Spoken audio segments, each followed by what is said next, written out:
Hello everyone, a long time no see. I'm Walking Problem. Welcome to the Common Bat Show. Lately, as we all know, USA have lost the war in Afghanistan, and the Taliban took over Afghanistan uh, real fast. Of course, people is going to blame Biden for it, but some people want to pull Trump into the picture and blame Trump for releasing Taliban troops and leaders out of the prison, and they blame Trump setting up the stage for Biden to fail. So of course Biden don't redraw, so the fault is still on Biden. So if you look at this, Trump pushed to get US troops out of Afghanistan, possibly undermine the deal with the Taliban, and then they talk about Trump releasing a lot of Taliban troops. So you see, on this part, after years of negotiation, the Taliban and the Trump administration finally signed a peace deal in 2020. The US agreed to withdraw troops and released 5,000 Taliban prisoners, while Taliban agrees to take steps to prevent any group or individual, including Al-Qaeda, from using Afghanistan to threaten the security of the US and its allies. So, you must understand what happened last year is that Trump did not believe he will lose the election. So, when Trump made this deal, he's making this deal according to his own strategy and his own plans. And Trump is a realist.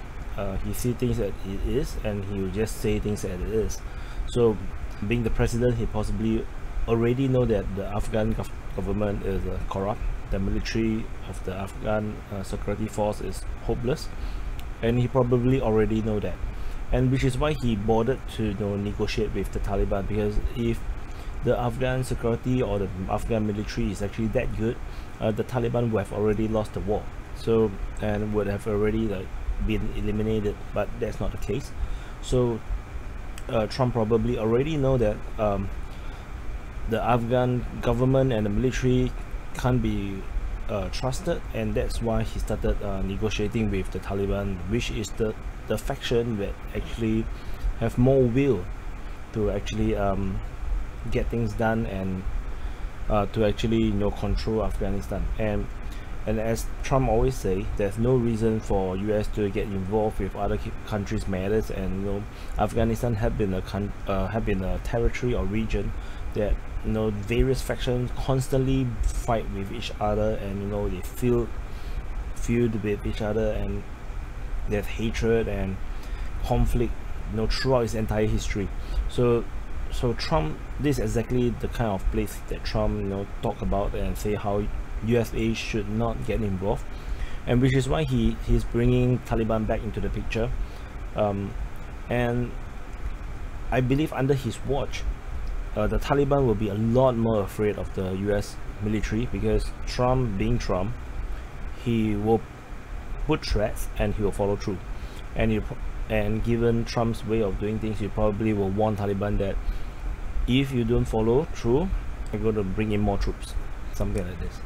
And they probably force them into a negotiation, and by right the withdrawal date is supposed to be in June for Trump. Biden kind of drag it out till now, which is already August. So Trump have a plan, and we all know how the Israel-Palestine situation, how all the peace deal for Israel, Trump have actually made it work. And I believe that for this Taliban one is the same. Trump probably made a very good deal with the Taliban and the Afghan government, and hopefully get things done. But with Biden on the seat in White House, the Taliban have no respect for the American military, and they probably have sufficient good intel or good assessment of Biden's unwillingness to escalate the war again, or to negotiate well, or possibly that Biden actually have ignored the Taliban leadership, which is why the whole thing just went to hell. So I don't think it's fair to blame Trump. If it could be North Korea, if it could be the Israel-Palestine peace deal, things that Trump have went on to do and done really well. If those situations are going to be late in his administration, and then he suddenly lost the election, and Biden take over the North Korea situation or the Israeli peace deal, I tell you, it's gonna be the same. You'll collapse and you'll go into chaos, and things cannot get done the way how Trump wanted. So if we look at the North Korean situation, Trump did really well, and the North Korean crisis just went away. The same thing for the Israeli issues, where he just moved the embassy immediately. He get peace deal done, and then Israel have a lot more official friends in the region, and that's because of Trump. So I believe Afghanistan would have had a good result had Trump won the election, or had Trump remained as president.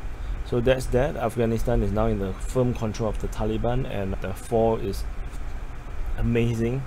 So that's all I want to say. Trump have a plan, and probably that when he might, I suspect that he might even tell the Taliban that don't expect Biden to do things for you, and probably tell the Taliban to, why not you just attack. We never know. Possible. It's possible, because Trump losing the presidency, he could tell the Taliban to say the deal is off, at least for what I promise you, and you do what you need to do. And the Taliban just gave Biden's administration help, so that could be a case also. I say there's a 50-50% chance that Trump might encourage the Taliban to go on the attack, so that to make Biden's administration have a tougher job to do. But on the other hand, Trump is very honorable, so it's very hard to firmly say that he will do something like that. So anyway, have a good weekend ahead. It's Thursday, and it's Friday already, so have a good weekend ahead. I'll try to post more, and I will try not to say so much and I just did it. So anyway, I will improve how I talk, and probably do more editing. So but please like the video and subscribe to my channel. I'm trying to reach 1,000 subscribers so that I can monetize the channel. Thus, with monetization, I can do more videos and more coverage on the world events, cultural stuff, and hope to see you soon.